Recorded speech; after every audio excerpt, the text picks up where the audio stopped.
শুভ দুপুর বন্ধুরা। তা চলো তোমাদের আজকে একটা গল্প শোনাই। গল্পটা হচ্ছে নারী সৃষ্টির রহস্য। ঈশ্বর নারীকে তৈরি করেছিলেন, কিন্তু অন্য সব কিছুর তুলনায় নারীকে গড়ার ক্ষেত্রে সময় বেশি লেগেছিল। এই কাল বিলম্ব দেখে এক দেবদূত জিজ্ঞাসা করে বসলেন, হে ঈশ্বর, আপনি নারীর বেলায় এত সময় নিলেন কেন? জবাবে ঈশ্বর বললেন, তার সাথে কতগুলো বৈশিষ্ট্য জুড়ে দিয়েছি তা কি দেখেছো? সে সকল ধরনের পরিস্থিতিকে মানিয়ে নিতে পারবে। সে একই সাথে একাধিক শিশু পালনে সক্ষম।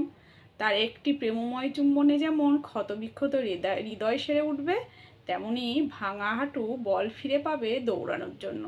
সে টানা 24 ঘন্টা সেবা দিতে সক্ষম। এত কিছু সে করবে, কিন্তু তার থাকবে মাত্র 2টি হাত। দেবদূত বিস্মিত হয়ে বললেন, 2টি হাত মাত্র? এত অসম্ভব। নিশ্চয় এর গঠনে বিশেষ কিছু আছে।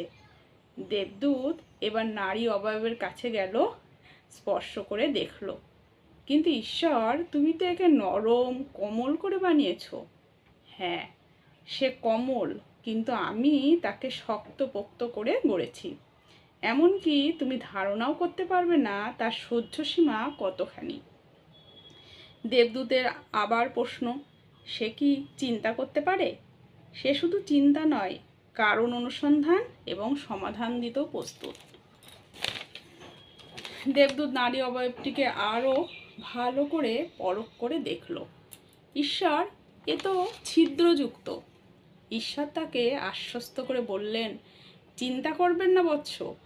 চোখের কোণে যে ছিদ্র দেখছ, তা থেকে জল গড়িয়ে পড়বে, কখনো আনন্দে, কখনো দুঃখে, কখনো গর্বে, কখনো তীব্র যন্ত্রণায়। বক্ষ বরাবর যে ছিদ্রযুগল দেখছ, তা অমীয় ধারা, যা পান করে প্রজন্মের পর প্রজন্ম বেড়ে উঠবে।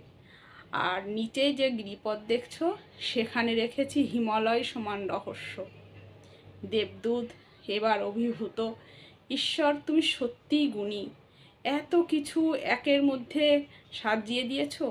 একজন নারী, তার বিস্ময়কর বিষয়।